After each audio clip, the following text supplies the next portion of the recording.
The legal definition of lynching is when 3 or more persons, which constitute a mob, put someone to death extra-legally without court sanction, without legal sanction, and they do it for the purpose of tradition and or whatever their version of justice is.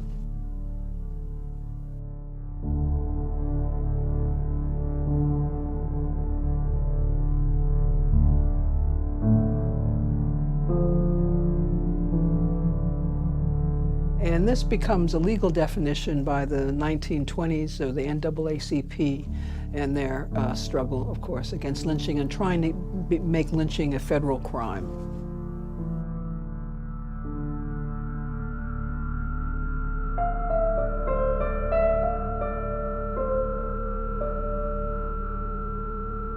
Lynching actually begins in the Revolutionary War years.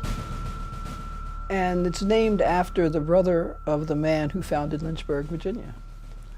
And lynching took place, this is extra-legal justice, in quotes, takes place during that period of time because it's not too many courts.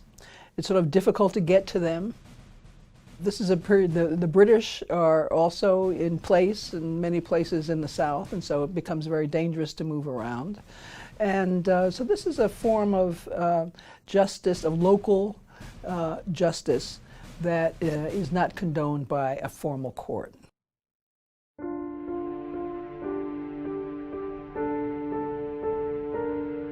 It's interesting, it's not until 1886 that the number of black lynch victims actually exceed the number of white lynch victims. So this is an American tradition that becomes racialized later for a number of reasons.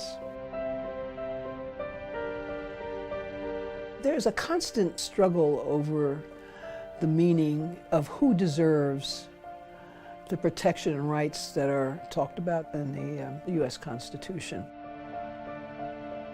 And what happens, of course, is that one of the function of a stereotype, of a racial stereotype, is to show that someone is undeserving of first-class citizenship. And until rather recently, first-class citizenship was seen not as a right, but as a privilege.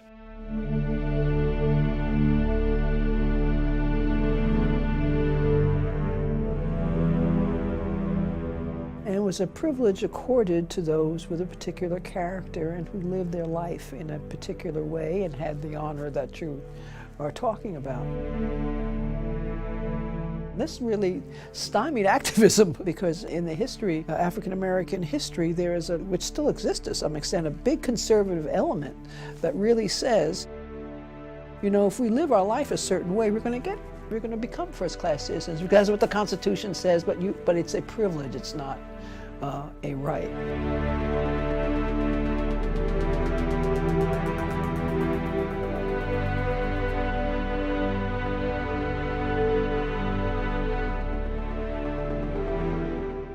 In the late 19th century, an evolving scientific theory claimed that human beings could be categorized and ranked by such constructs as social standing and group affiliation.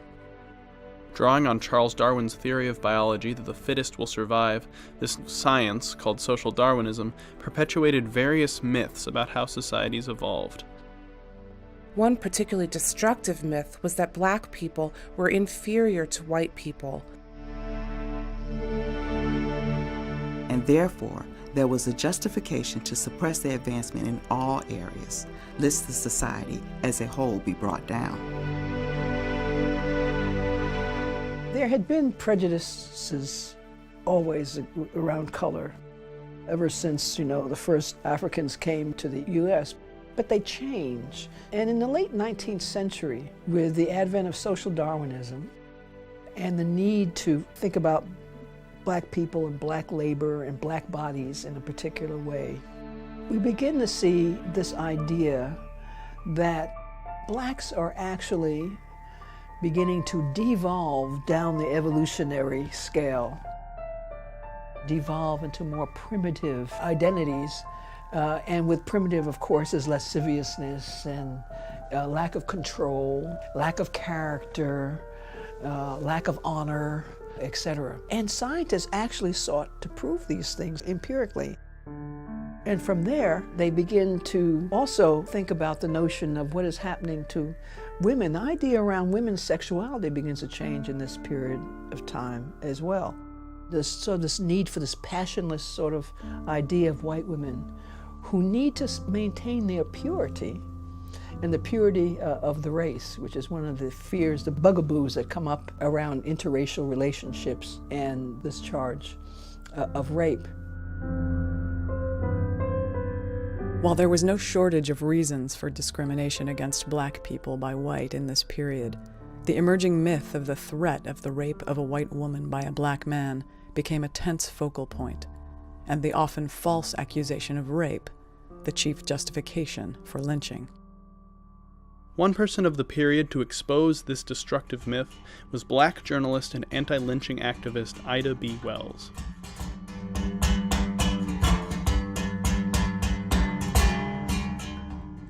Ida Wells was an activist, a woman who was born in Holly Springs, Mississippi in 1862. And in 1892, a very good friend of hers was actually lynched in Memphis, Tennessee, by the name of Tom Moss and two other men along with him. And what she begins to understand is that lynching is really taking on a new kind of face, quite literally. That blacks are being victimized now in greater numbers. And the reason that is given for this rise in lynchings, which reaches a peak in 1892, is the accusation that black men are raping white women.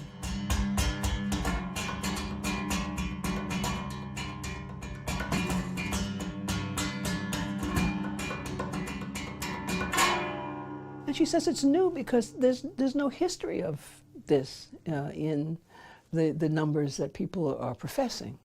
She knows that Thomas Moss certainly hasn't, and there's a whole history, there's a reason why he was lynched.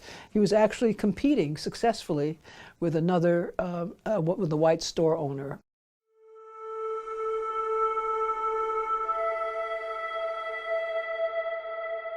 So what she does, which is really makes her so interesting, I think, an activist, is she becomes an investigative reporter. And so when she starts talking against lynching, she's just not giving an opinion, she's actually going to the sites of lynchings. She's using statistics that other people also use to disprove the idea by simply finding out instances when there was a charge of rape that often they were just consensual relationships between black men and white women.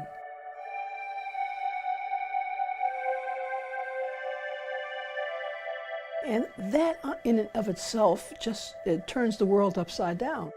Because if it's consensual, black men aren't monsters, as even now the social scientists are saying. If it's consensual, white women aren't desexualized and innocent of any kind of behavior and in need of all this protection, which black people are being killed in the name of. So it's a notion that really involves all of them, and they're all often dependent on the other and defined in opposition to the other. You can't have white people if you don't have black people, right? With all of the characteristics that are also defined in opposition to one another. I mean, this is one reason why you have to have lynching, that even segregation, there's too much equality. I mean, you have to have something that really distinguishes white people from black people. And having black people be lynch victims and white people are able to be the spectators, now that's different. Now that is a difference that is consistent.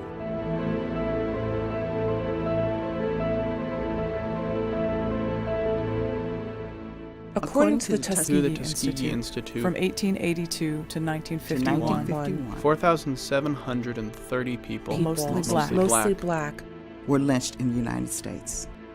They were tortured, Hanged, burned alive, dragged behind trucks, and in several cases their their bodies bodies were were dismembered, and the pieces either discarded or kept by many as souvenirs.